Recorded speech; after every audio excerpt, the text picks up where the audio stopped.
All right. Good afternoon and welcome to another Go Live. Today is April 28th. I know that because I just had to ask these two because don't know what day it is. And you know why I don't know what day it is? Is because we are in day two of our Momentum Tour.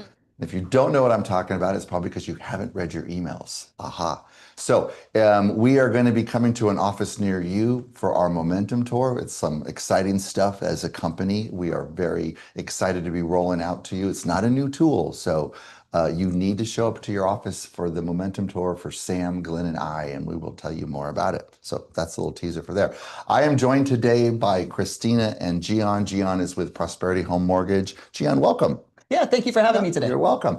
I know, Gian, you've been with us before, but this is the first time to have you in the studio. Yes. So why don't you tell the audience a little bit about yourself? Yes, hi everyone. My name is Gian Soretto. I'm a mortgage consultant with Prosperity Home Mortgage based here in San Diego, actually right here in this office. So been with the company for over 14 years now and yeah, it's going great. So we typically ask our branch managers when they're on this, when they're in that hot seat, we ask them what their superpower is. So I kind of know what yours is, but I want you to tell the people what you think your superpower is. I would say communication and making the complexity simple. You know, trying to get a mortgage is a very complex process, and being able to break it down for someone, a first-time home buyer, that's where I feel like I can really shine and really push the needle and help conversion. That was what I was going to say. I said I've been around you long enough. I've seen you present to the agents. You take really complex information and you simplify it. You talk to them in a way that they can understand. I don't like the term dumb it down because I think that's insulting. But you just explain it in a way that makes it comprehensible to people. And I think it's not easy to do. It's not easy to do. So I commend you on that. So Well, thank you. good job. All right, and Christina, you're joining us today because you have something you want to tease our audience about, don't you? Yes, I've been working with Stephen. Thank you, Stephen Thomas, for your help to create some reports for all of our regions. And we're going to use that data to update images monthly on Design Studio so that you can send those out to your sphere, take a look at some of the standout data, and those will all be pre-created for you, filled out for you. So all of those data points are in there. However, they will be editable and we will be sharing the spreadsheet with you as well. So if you want to pick and choose the data that you would like to put in there, since we're sharing about 6 points of data, but there's way more in the report that Stephen has prepared for us, you're able to go in and edit that. But if you don't want to do that, they're ready to go for you. So I'm excited to show them to you at the end of this show. So yeah, stay tuned because we're going to actually see the data and we're actually going to see what you created, you worked so hard on. And the reason why we're doing all this is because Stephen Thomas provides us with a ton of data.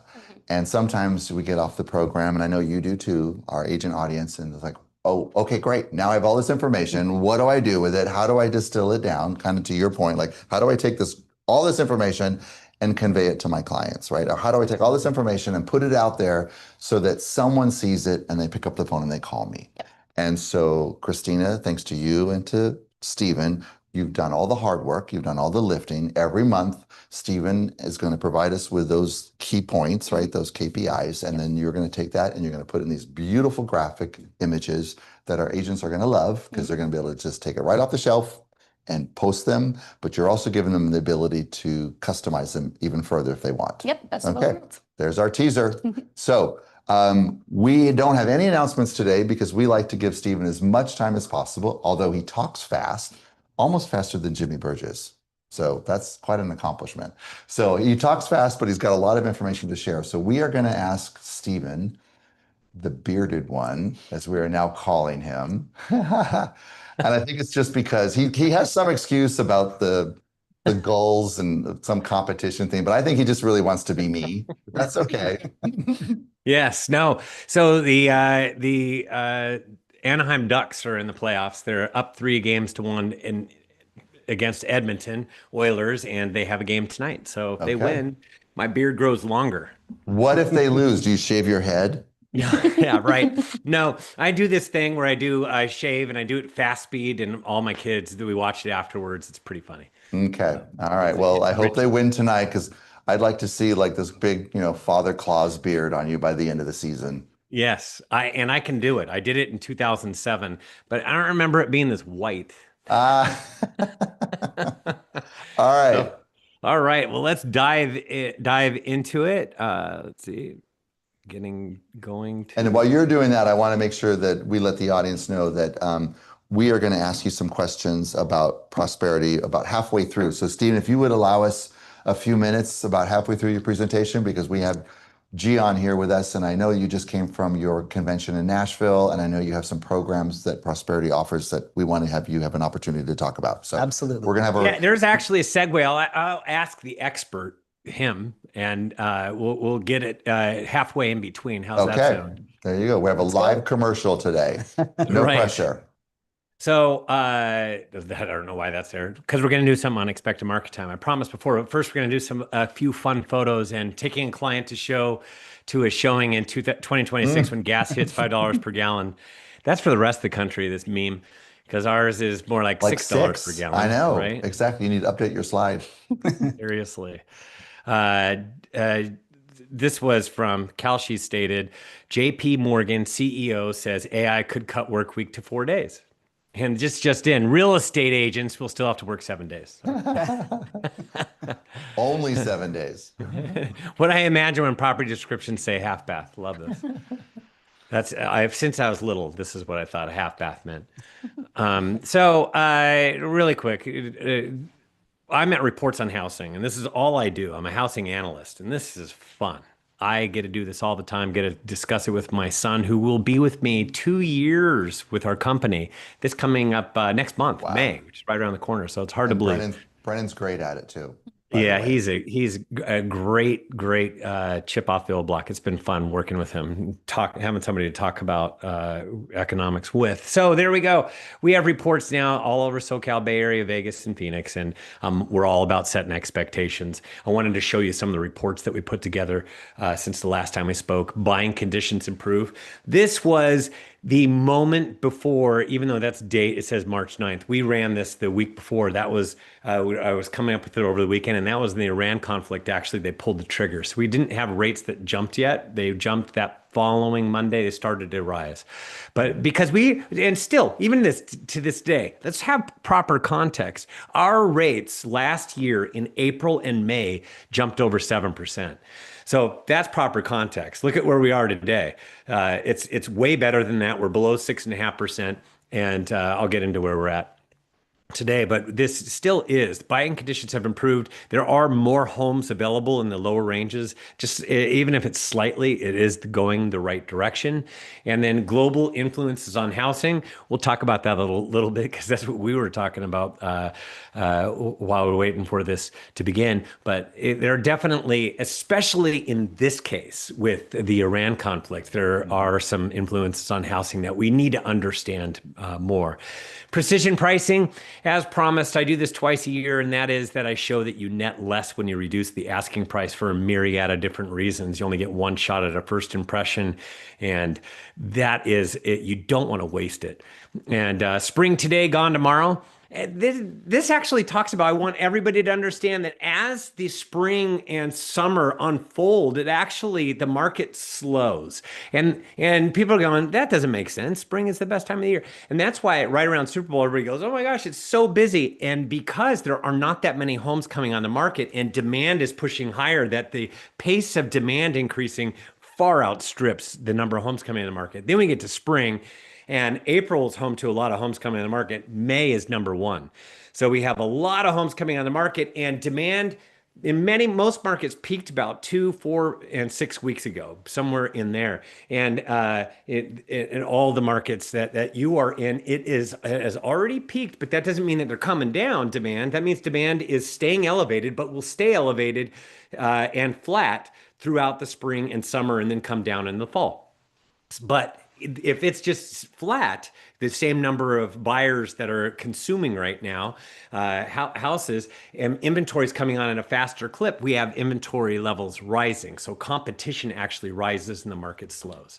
So one market, a spectrum of speeds. This came out for LA and Orange County last night. San Diego and Ventura is tonight. But and we're going to get into what this is. This is about different price ranges, different attached and detached. There are different speeds to the market. It's not one size fits all. A lot of times I tell you this is the expected market time for the county, but there's definite differences across the board based upon price, based upon attached and detached. There's a big giant difference between the two of them. And you can see this is LA County, and it's an expected market time of 153 days for all price ranges on attached versus 93 days for detached. So big difference between attached and detached, and of course it changes by price range. And reportsonhousing.com, that's where you go to subscribe, and it's $20 per month or $200 per year, and you get a free month if you utilize the coupon code CALI. Because that's where we're at. And this, you know what? I just absolutely love what we do. We have an economic model we follow. Don't worry, this is right. It's correct. Somebody said that it's one of the charts, the graphs there, one of the equations is wrong. That's not true. It's correct. And Trust us. trust us. Trust Yes, but verify. it's a progression model because things are constantly changing. I don't know if you noticed, but things kind of changed since the last time that we spoke. A lot has changed. And we'll get into that. But first, we're going to get into a mortgage rate update. Okay. And this is, I used to tell everybody I'm praying for 6%, exactly 6. Then I had a lot of people that were once we got down to 6, they were sending me messages. You did it. Your prayers worked. 6%. We're finally there. And we were there for a minute. And it was the week before the Iran conflict, not the week, it was during the weekdays, because that thing was launched once we got to the weekend. And so what I used to pray for 6%, but there's something that crept into into the buyer's demand, and that is fear. There's some fear that has crept in, and it's always what's creeping around the corner. And as a result, what it does to somebody, it's not all buyers. There are some buyers that tap into that fear and they sit back and they wait. They're no longer wanting to purchase for a minute. They'll pull it off. Their home searching efforts, and it just depends upon when they feel good about things again. And at 6%, we should have seen a rise in demand. And we weren't seeing it. We saw it in 2024, in the fall of 2024. We got down to 6%, and it was for 1 week. We had made our way down towards 6%, and it was getting lower and lower, and it got all the way down to 5.996%. But it wasn't like all of a sudden we were there. We have been in a good place for a while, and we should have saw a jump in demand like we did in the fall of 2024. And the reason it didn't happen was because of this fear factor. And the number one reason that started off our year, you could feel it, you could sense it, you could hear it.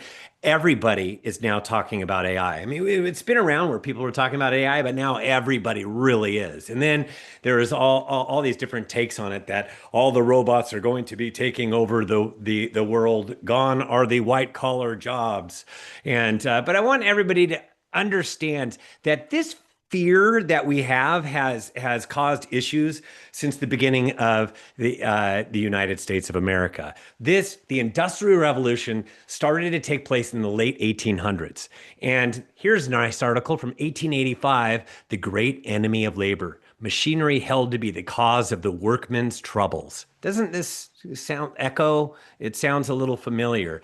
Man devoured by his machines, 1921. Then we were starting to build cars and all that. March of the machines makes idle hands. Or does machines displace men in the long run? Or 1940, automation in Britain stirs unrest in labor, 1956. And you could see here that that was an issue. And then along came the dial-up. Remember dial-up?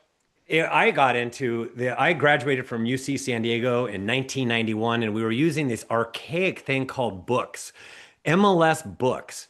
And it came out once a month, and then there was an insert every 2 weeks. You had to go to every office meeting, every board meeting if you had a listing, because you wanted people to know that it existed. If you had a buyer, you had to go to all these meetings just to hear about what new was coming on.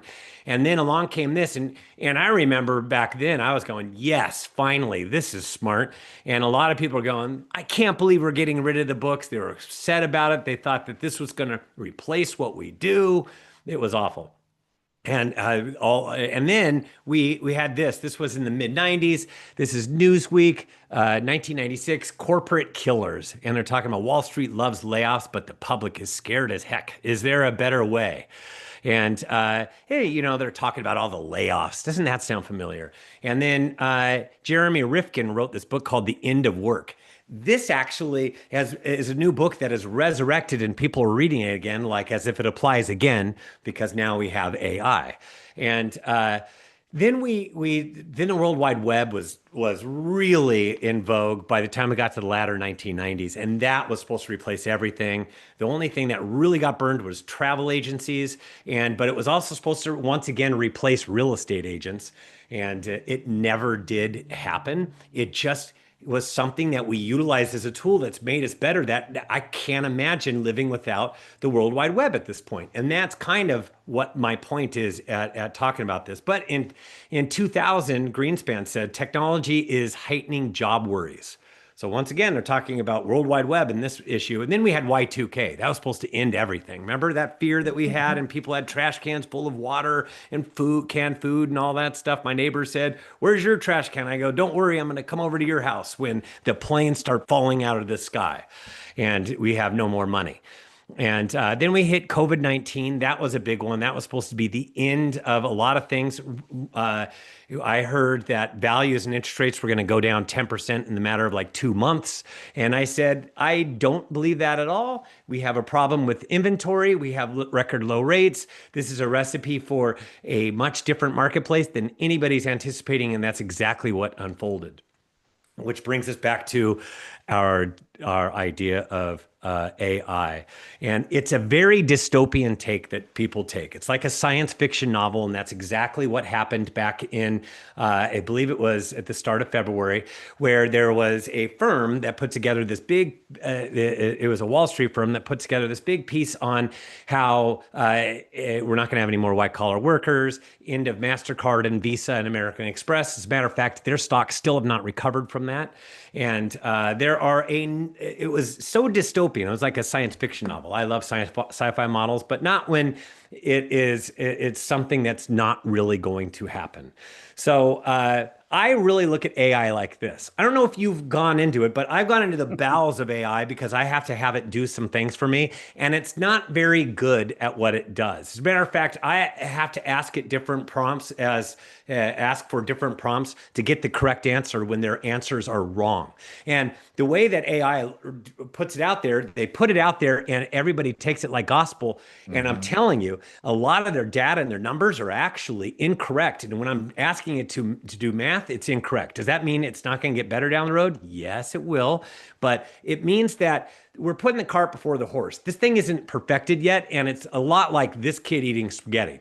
This kid will figure out how to eat spaghetti, but at first, that kid's having a little difficult time eating spaghetti. So it's going to take time. And if you don't believe me, remember QR codes? I was in the business in the year 2000 when everybody was talking about QR codes. It was on all the real estate signs. It was on everybody's cards. It was on everybody's flyer, like as if people were going to take out their phone and look at virtual tours and stuff like that. It was supposed to revolutionize real estate, and it didn't. And why didn't it? Because we weren't ready to completely embrace it. We thought Japan was doing it and they were doing a great job, and people were saying they even buy groceries when they're sitting in the subway, and we're thinking, well, that's neat. Never really took off. It didn't take off till when? We were getting better and better at it, and then along came COVID and it made us do it. So we got a lot better at it, and now everybody does it. You can go to seminars and people have QR codes, and people are now snapping QR codes. So it's definitely a part of what we do, but it took a long time to get there. Do I think AI is going to be here to stay? Absolutely. And it's going to continue to progress. However, it is not going to be the end all be all that everybody thinks it's going to be. It will be wonderful, and I'm sure there's going to be a lot of people that say that it's not the best thing. I have had 9 children, and I can tell you, this phone that people utilize is definitely something that I wish was never invented, because it totally it changes people. But it's here to stay. So either since it's here to stay, what I'm recommending everybody do is you figure it out and you lean into it. Don't be scared of it, because it's messy right now. It's messy. We learn from it. We get through it, and it will be a lot better on the other side. 91% of everything we fear about does not come to fruition. This is a study done by Penn State, which means that there's 9% that does. And that 9% that does is never as bad as what everybody's made it out to be. So what are we worrying about? So I'm getting back to the point of, where do I need to pray? Where do I want rates to be? What I'm praying for. I told you it was 6, but because of all this dystopian AI and everything else that's gone on in our world, now I want the 5s. I said that I wanted baby steps. We're ready for the 5s now. And we were just about there. We would have been in the 5s, because that following week after the Iran conflict was the first Friday in March. That was for the month of February. I don't know if you were paying attention, but we lost 92,000 jobs. That was later revised to over 100,000 lost jobs. We were already at 5.99% the week the few days before the Iran conflict. That following week later, we would have had interest rates in the upper 5s, like 5.85%. And that would have unlocked our spring market. It would have been just in time for people to ignore AI, because shoot, we finally have an interest rate at 5%. The last time we had them in the 5s was when?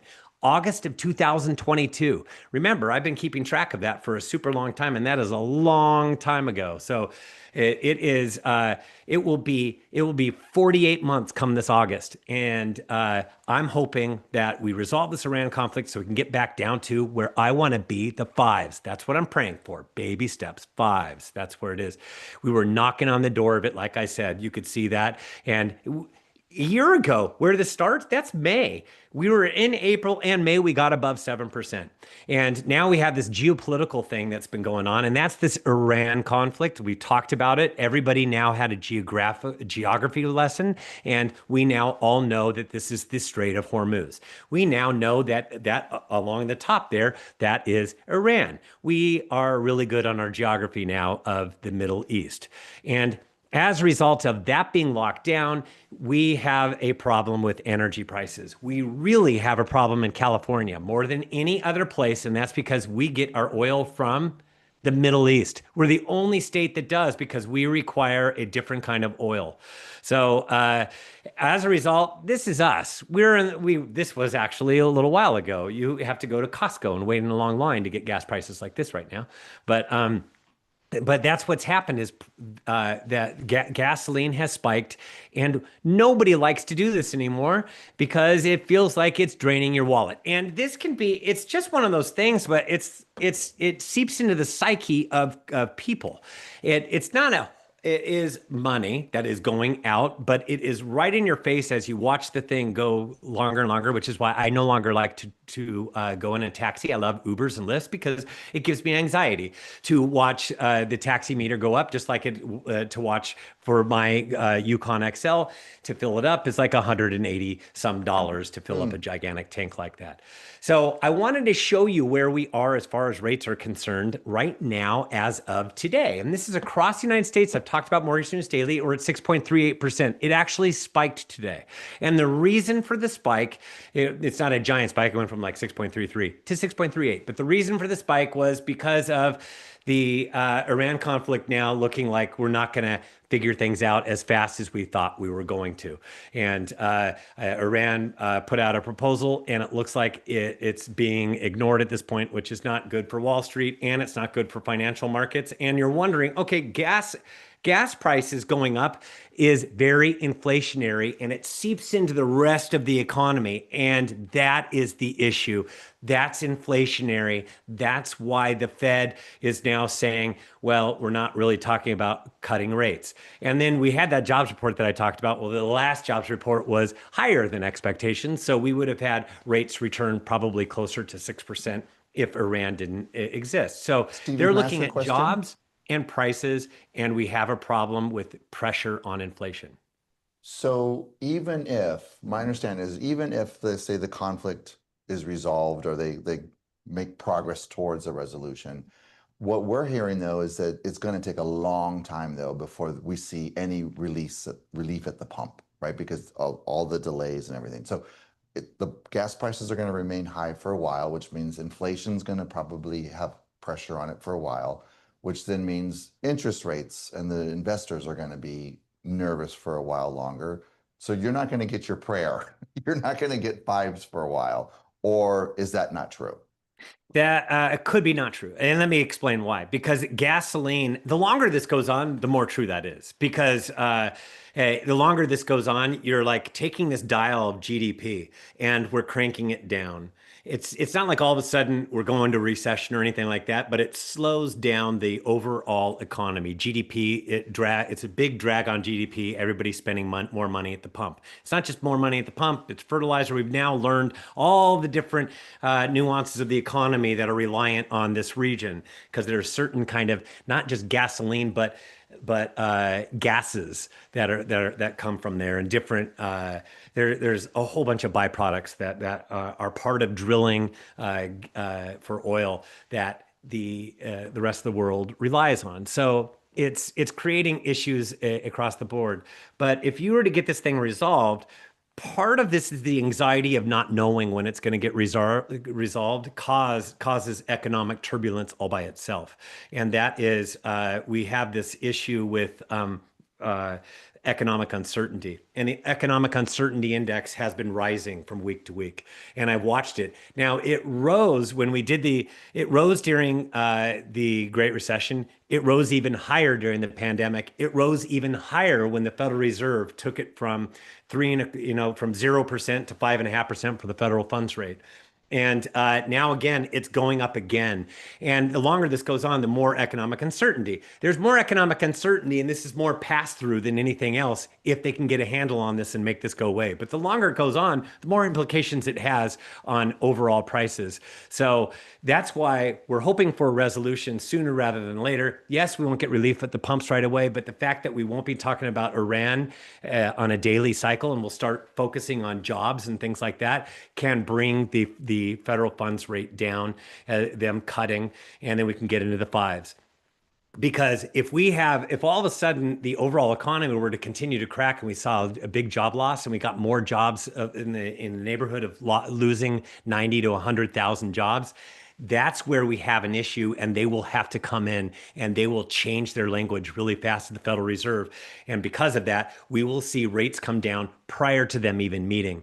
So can it happen? Absolutely. First, we have to get the Iran conflict behind us, and then we got to watch the rest of the economic numbers. Because right now, Iran is taking over the overall arching theme of all the economy, and we get these numbers in, but everybody is still carefully watching, when is this going to end? When is this going to end? And that's what we're all currently doing. We're waiting and watching.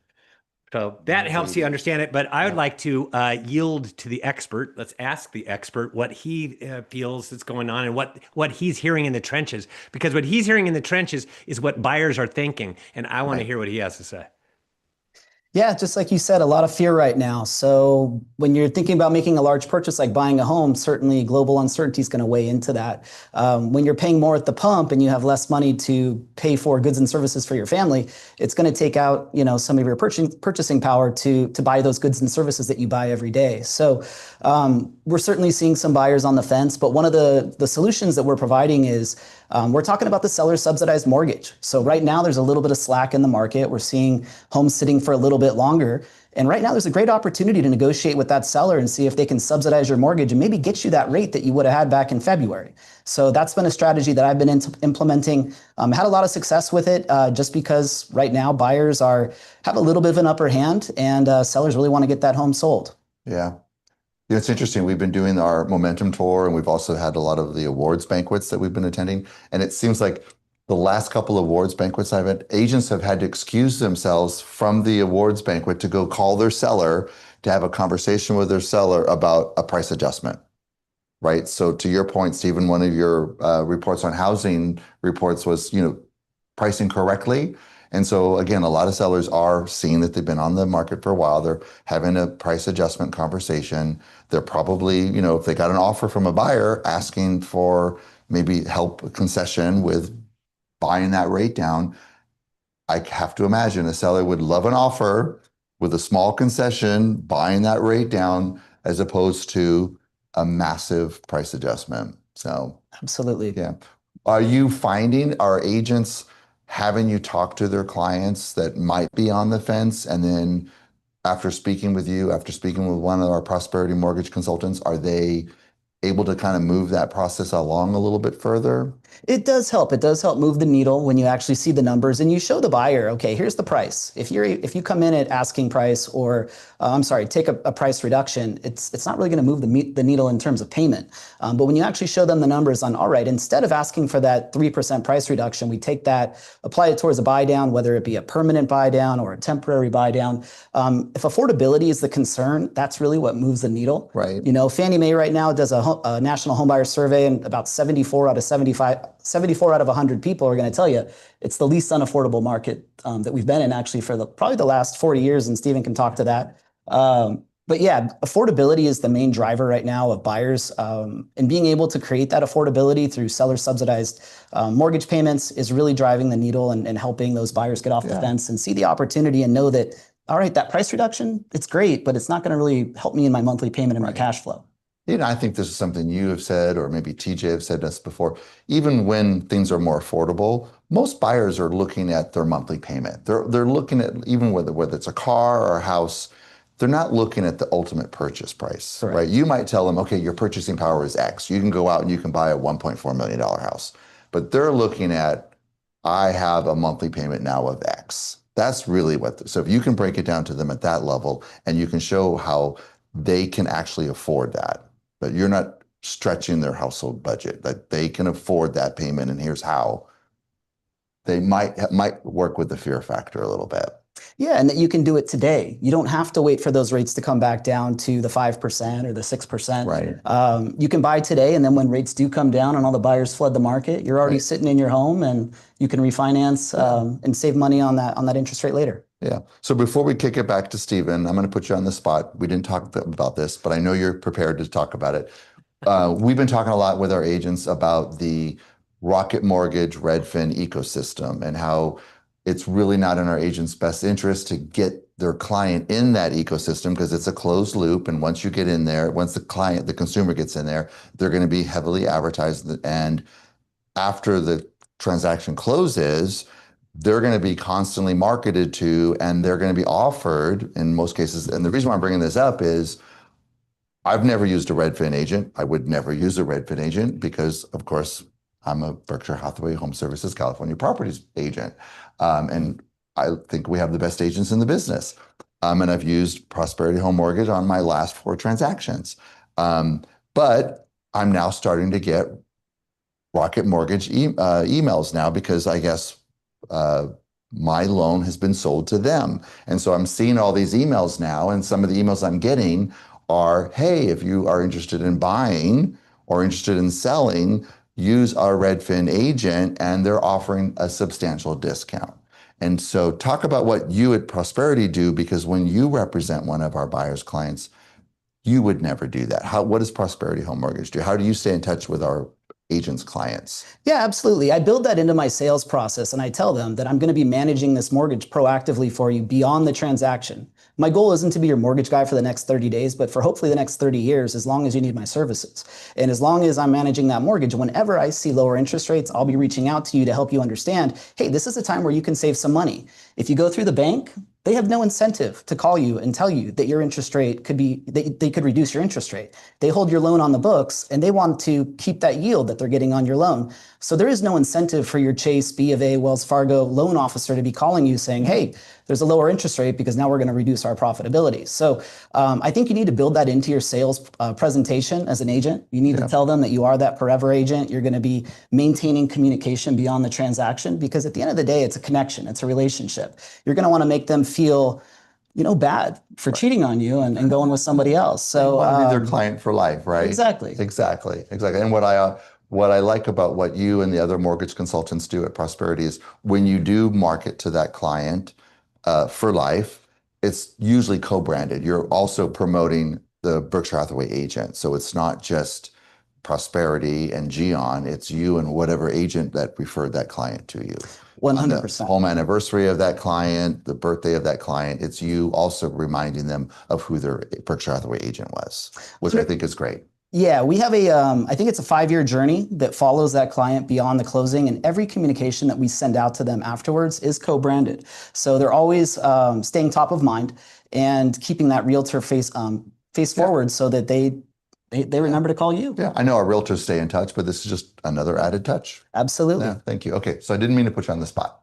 All right, thank you, Stephen. I appreciate that. Oh, absolutely. And on top of that, I would counsel everybody with show them what their payment would have been 1 year ago. Right now, there is a delta, there's a difference. And at the very end of the day, people are they're more concerned about what that payment looks like. So talking about payment is what it's all about. And another thing, I would be counseling my clients, both buyers and sellers, to not dive into the algorithms. And that's by when you start searching, whatever you search for is going to be brought right back to you tenfold. I know because right now I've been reading a lot about Ducks. I've been following all the different hockey franchises, and my feed right now is entirely all NHL teams, Canada and United States. It's coming at me loud and clear. But so whatever you're diving into is going to be thrown right back at you. And just because there's a lot of clickbait stuff that's out there, that does not necessarily make it true at all by any stretch of the imagination. So we can preface that with or talk to our clients to let them understand that the algorithm is going to steer them along a narrative rather than what's really happening in the marketplace. And that's what we're providing here and with our reports and everything else is the proper expectations of the marketplace based upon real data and stats, not narratives. So that's the narrative. The narrative is AI. When you start saying, "Oh, I'm worried about AI," what are you going to get right back at you? Everything about AI that is doom and gloom. So that's the kind of consultation that I would do. I'd also do the consultation based upon payment, where we were at a year ago versus right now, and I'd talk about how where values have been for the last where they've gone over the last year, and I think I've talked about this before. The place to find that is actually on Zillow. Zillow research data. It's free. We could utilize it, and then you could drop that into AI, and then ask it questions like they drill it down by the zip code. So you wonder what values have done over last year. It'll let you know. And even that Zillow research data, it's free. Well, let's take advantage of them. They talk about what's going to happen in the zip code every month for the next year as well. That's interesting because if you got a buyer that's sitting on the sidelines going, I don't know what's going to happen to values, and they're all thinking like Zillow and all that stuff. If you told them that according to Zillow, it's supposed to go up 1.1% over the next year, that's something else that what are they waiting for? We've got to feed that because a lot of them do spend a lot of times waiting and worrying. And now we're giving them data and stats and facts and figures to make good decisions. Right. And apparently they like Zillow because 235 million unique people go to Zillow every month. So this went in the wrong order. I apologize. Something happened to my presentation. Let's see where I'm at. All right, there we go. We're going to do this one. Calculating the expected market time. Okay. So I apologize, but it's That's going right. Christina's out of order. over here just responding to emails. I love her multitasking. That's okay. I'm just making sure. Looking at our designs, making sure they're ready As long for as you're everyone. not getting phishing tests over there. Okay, so there we go. Now we're going to do something called calculating the speed of the market. I talked about it before, and we're making this much more instructional. So I've talked about the marketplace. You kind of now understand what's going on. You can get the reports to get like exactly the different stuff. And then every once in a while, we'll tap in and I'll talk about the marketplace. Like the next one, I'll talk a little bit more about the marketplace specifically, because really this year and last year look very, very similar. They kind of like look like the same thing. We would have had a better spring, but it's very much like last year now. So it just means one one more year of the same demand, and inventory is not that much different year over year. So kind of like what we had last year is kind of like this year. So let's get into more educational pieces. And this is calculated in the speed of the market. And this is generated from the age-old days on market. Days on market, I've talked about it before, is not a good statistic, but we've been spoon-fed it as an industry, and everybody brings it up, averages and median days on market. And I'm going to just show you one. This is, I downloaded this earlier today, just so you could see it. This is San Diego County average and medians. The median is in red, the averages are green, days on market. And this gives you this sense, and we always are quoting sold days on market. It's like, hello. And if you do even active listing days on market, it too is low because there's a lot of new stuff that comes on. There's a lot of cumulative stuff. They pull it off. They pull it off long enough so that the cumulative doesn't trigger. There's a lot of different things that people do. This thing is so artificially low all the time. Can you imagine using the median days on market right now? It is like 14 for San Diego. Does that, you want to set the expectations and say, yeah, the median time on market is 14 days, 2 weeks. That you would never want to say that. You could do the average, which median is more in line because that is the middle value. Things sell really fast that are priced right, have precision pricing, that have the wow factor or the semi-wow factor. Those are the properties that sell quickly. And then people are languishing on the market and go, well, how come mine's home's not selling as quickly? A, you didn't listen to me on price, didn't have precision pricing. B, your home needs a lot of work and is dated. And there's a lot of reasons that go into why homes languish on the market. These are just the success stories. But you can see average days on market is about 33 days on market. Right now. And that's still, you wouldn't want to tell anybody that it's 33 days on market. That's just not accurate. And the same thing goes on the active side because there's so many homes that are coming on the market right now. It's very hard for it to push above 30. So that's what you need to understand. And it really makes people think like it's going to happen instantly. So I want to properly set expectations. So back in the 1990s, I came up with expected market time. That was my own term. You're not really going to find expected market time anywhere. You start putting expected market time out there and people are going to, you get these weird things from Wall Street, and then you get my stuff on the housing front. And expected market time is like an absorption rate, except I don't like the word absorption rate because as soon as I say that, everyone goes, what is he talking about? That's like economics 102. I don't want to talk about absorption rate. And what that is everything that's on the market based upon everything that's closed over the last month, how long would it take to absorb all the listings? That is actually what absorption rate means. So but if that is in the context of closed sales, I could care less about closed sales because that's a reflection of what's happened way back in the past. We just finished wrapping up March closed sales, right? March closed sales is a reflection of January and February. Where are we right now? We're in April. And I care about right now and where are we going from here? So that's why we came up with expected market time. And so if you're wondering, in order to calculate the expected market time, which I'm going to show you, this is like the behind the curtains. I'm going to show you this. You can't have too small of a number of homes that sell in an area because people go, can you calculate the expected market time for this development, this tract? And the answer is no, unless there are more than at least 40. My real benchmark is 50 closed sales for an area, a city. So that's why people go, where's this city on your report? It's in the all, but it's too few number of closed sales for a year to get the proper speed of the market. You can't take averages or median days on market. The median price looks even worse. You need a bigger sample size. You always do. It's not the number of sales. It's not the percentage. Like you can't do 50, well, over 50%. You actually want minimum 50 home sales. Yeah, for a year. Okay. And that's my threshold. Other than that, it really does not look good. Okay. When I started Dove Canyon, way back in like 2004, somebody wanted me to add Dove Canyon. I did. It's a small little gated community in Trabuco Canyon, and it had its own little area. It's called Dove Canyon. It's still on the report. But the problem with it, there's not that many, that there would be times where there would be 12 homes on the market and nothing went into escrow, or one went into pending status within the last year. That's a 12-month expected market time. But then the very next month, 4 sold.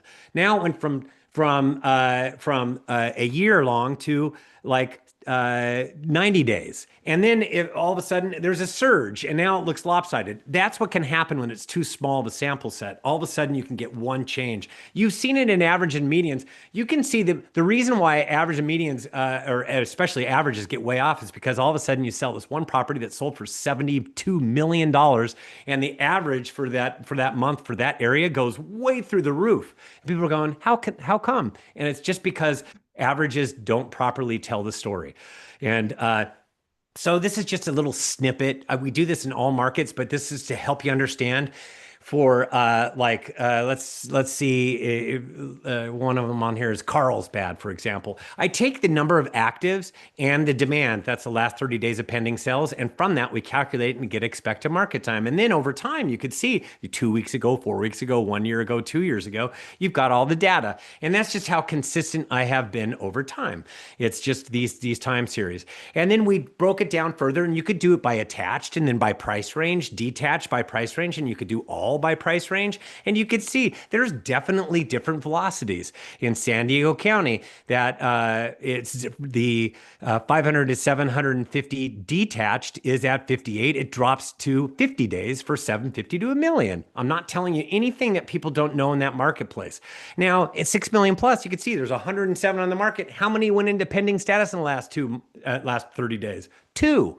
That's a very long time expected market time. That's now at 1,605. And people are going, well, that's ridiculous. It was at 960 4 weeks ago. The point is, it's going to take you a long time to sell the home above 6 million. And it's not because these aren't great properties. It's because there are not that many buyers in the marketplace currently and that are looking above 6 million. And so this expected market time, this is where we're at right now for San Diego County. This is just one example. It's at 84 days. It went up 4 days in the last 2 week period because demand, I might have gone up. I can't remember, but we'll get to it in a second. But you will see how we calculate that 84 days. You can see over time, you're seeing that right now it's slowing down. You could see what it's going to do. It's going to follow that red, just like it always does. As spring and summer rolls on, it slows down. This is the patterns that we see, and you can see it over time. And that's what we try to show, these different patterns. It's just the supply and demand thing that we're doing. I'm looking at supply, available number of homes, and I call demand the last 30 days of pending sales activity. That's what gives you which way things are headed. Are they headed towards buyers or sellers in negotiations? We're not getting any plunging prices because you need a lot on one of the sides of the scale. We don't have enough supply, even though it feels like we do. It's just that it's matched up against low demand. So that's why we have this kind of like balance right now that we're dealing with more than anything else, with a whole bunch of sellers that don't get it and a whole bunch of buyers that don't get it. Their expectations are way out of whack. It's a way more balanced marketplace. So housing inventory, you need to search all the available homes and write down that number. We're going to give you a copy of this so you could do this on your own. I did this for a coaching firm, and we went to Utah, and it was for all of the United States and Canada, and they all didn't believe me that this is better than days on market, and they real fact checked me on the spot. And guess what? They found out that what I'm talking about is correct. Now that I went back to them, that was back in September. I went back 2 weeks ago to the same place in Utah, St. George. That's just where they go. And they said, we've been utilizing in our businesses nonstop since, because it totally makes sense. And what it is, you search the available homes, write down that number in the area. Remember, there has to be at least 50 closed sales for the area that you're looking at. And then we look at demand. Demand is searching for all pendings and backups and the last 30 days of them. Write down that number. So I look at that. So like if I'm going to do it right now and I'm in the morning time, I'm going to actually do 1 through 31, because there will be none today when I wake up in the morning and probably do this stuff. That's what typically happens. So it's 1 through 31. But you want to like the last 30 days of pending sales activity. It gives you a good snapshot. And then what you do is you take the active listings that I told you to take, and then you divide it by those pending sales, active under contract, pending and active under contract, last 30 days. So active listings divided by those total number of pendings for that last 30 days, right? So you take that number, and for example, you have 35 listings in an area, and there were 6 pending sales over the last 30 days. 35 divided by 6. Now, you have to use your calculator because your head can't do that. It's 5.83. So 5.83 months. And I don't like months. I never did because months doesn't make a seller feel like, oh my gosh, that's a long time. I need to multiply that by 30. I started doing this about 10 years ago with my housing reports because I used to do it in months. I changed it to days because when you multiply 5.83 months by 30 days for the average month, it comes out to 175 days. Doesn't that sound a lot longer than 5? Yes, because it's just a psychological thing. 170 days. Anytime you get over 100, everybody goes nuts, including agents. When I say it takes 100 days in your marketplace to sell, they go, "That's too long." Really? A little over 3 months is too long. Your expectations are incorrect and you're relying on days on market, which is telling you the wrong thing. And you could see this is the available number of homes, and it's at 5,342 homes right now in San Diego County. And demand is at 1915 pending sales. And all markets are like this. See how flat demand is right now? But what did I show you with inventory? It's going up right now. That's why it's slowing right now, the expected market time, because the inventory continues to go up and demand is flat.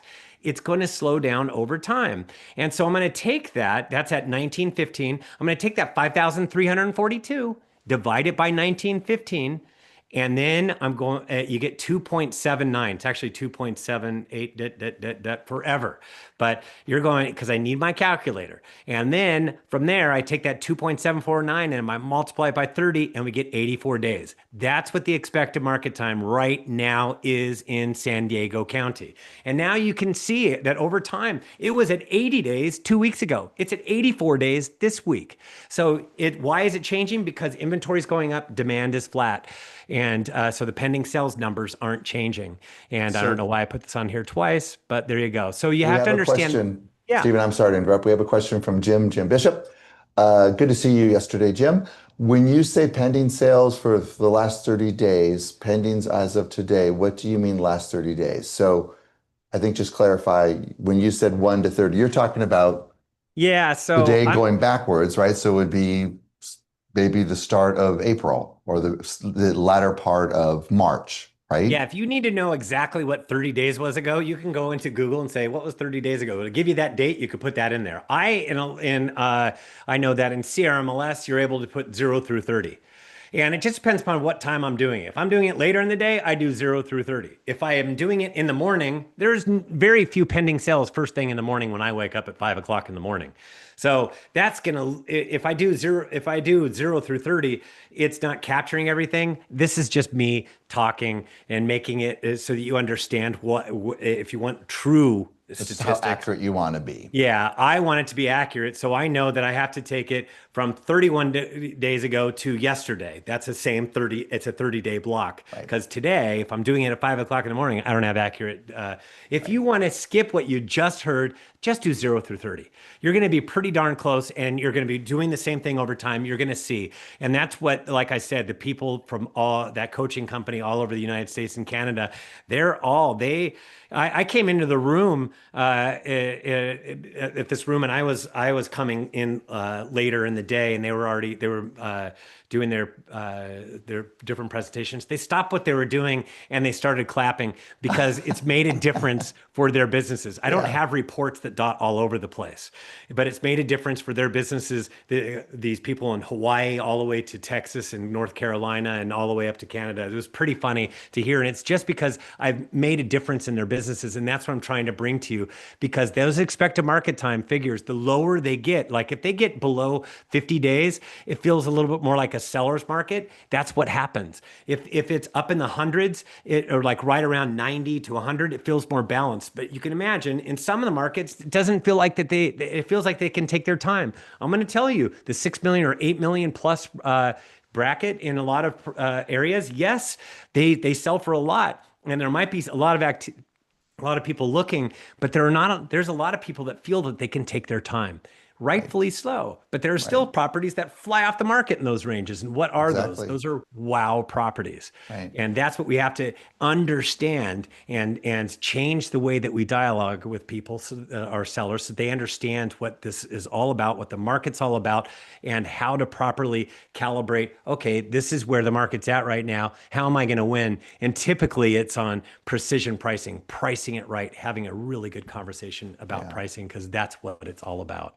Well, I love the expectation setting, right? Because again, you can either have a difficult conversation with your seller now or avoid it now and have it down the road. But you're going to have a direct conversation, because that's why they brought you into their home. They hired you because they need you to give them the information that they need to make the right decision. So do it up front. Otherwise, you're going to have to do it at the back end. So anyway, all right. As promised, Christina, can we have you share what you've provided? So all this great information, we are going to share with our agents now how they can get the word out to their clients, because we don't want it to end here, right? It's one thing to have you guys now have this information, but we need to get it out. Right. So thanks to Stephen and his incredible team. We've been going back and forth for a couple of weeks now. So we have created a report for all of our main regions, dividing them up based off of our regional VP's suggestions on how we should divide those up. But taking that data, we put these into these designs that are on Design Studio. You have your own folder here, Stephen. So if you're used to searching in Design Studio, you can just search Stephen Thomas and all of his designs will come up. Or you can go to the monthly data reports from Stephen Thomas. We have them for all of our regions in here. And as promised, I've already populated 6 data points for you, along with a standout stat from the reports. There's this image here. But like I said, we're going to share the spreadsheet with you as well, which I'll show you in a moment. So if you're like, I don't want to talk about, the highest sale, I'd rather talk about, demand or something else like that, you can totally customize that based off the reports. We also have a single image here if you want to share single standout stats, or if you just want to emphasize anything specifically. You can update this headline if you want to get more creative with your messaging, or again, you want to highlight a different stat. You can change out those images. And if you cover multiple market areas, you can showcase you can mix and match and showcase those. So the spreadsheet that we have here, which I'll be sending out in my Friday email this Friday, you'll notice some of them don't have month over month change, since this is the first time we've pulled those reports. So you can get that data next month. And I believe it's about mid-month that we pull out that data, correct, Stephen? Yes, right around the mid-month. It was later this month, but we were dialing it all in. This was the first one, so next month we'll have more data and it'll be more mid-month. So I can't read it from here, but I assume at the very bottom of the graphic there's a small type. Is that where we're crediting Stephen Thomas for the data? Yes. So at the bottom here it says data provided by Stephen Thomas. We want to give credit where credit is due. You can see that yesterday was when this data was pulled, because again there was some back and forth on those. But as you can see, if you click this image, you can import your own San Luis Obispo information. You can update these numbers. You can edit this as well. And maybe next month, Stephen, we can work together to come up with some more creative headlines, since you've been doing this a little bit longer than I have. But it's all in there in Design Studio for you. Again, just search Stephen Thomas or go to the folder. I'll be linking them in my Friday email this week and sending out that spreadsheet as well. Yeah. Great. You're getting some love and some kudos. So again, we heard you guys loud and clear. Great information that we're getting. Each appearance from Stephen, we just needed to kind of distill it down and make it accessible to you and make it easy for you to start pushing out to your marketplaces. So Christina, thank you. Stephen, thank you for working together, making this happen. I'm sure Brennan was involved as well. So thank you, Brennan. Of course. The whole team. He's always involved. The whole team was involved. So I appreciate it. Just don't go, agents, just don't go changing the numbers to something that's not on the spreadsheet. Don't go making up stats on your own. We don't want you doing that. So Gian, thank you for being here today. I really appreciate you stepping in. And next week, you guys, we have Jimmy Burgess, I believe, on the episode. Thank you, Stephen. We're going to see you in a couple months. You'll be back with us again. As always, we appreciate you taking the time to join us. So Jimmy Burgess, Jimmy Burgess will be us next week. Again, another fast talker. We have 2 in a row. That's awesome. And I think we have Teresa Walsh also joining us next week. So a lot of great information. We have our quote. Thank you, Christina, for pulling that up for us. We like to end every episode on a quote. And Christina Miller found this one for us. So we're going to give her kudos, give her credit for this today. A picture is worth 1,000 words. And that's the pictures that you provided to us today. So thank you for all your social media and all the work that you've done with Stephen.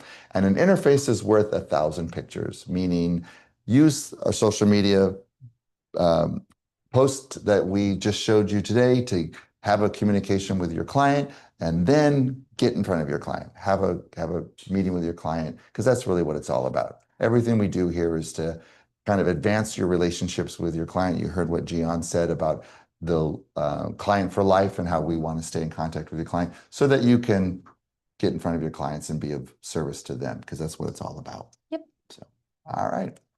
Thank you, guys. We'll see you next time.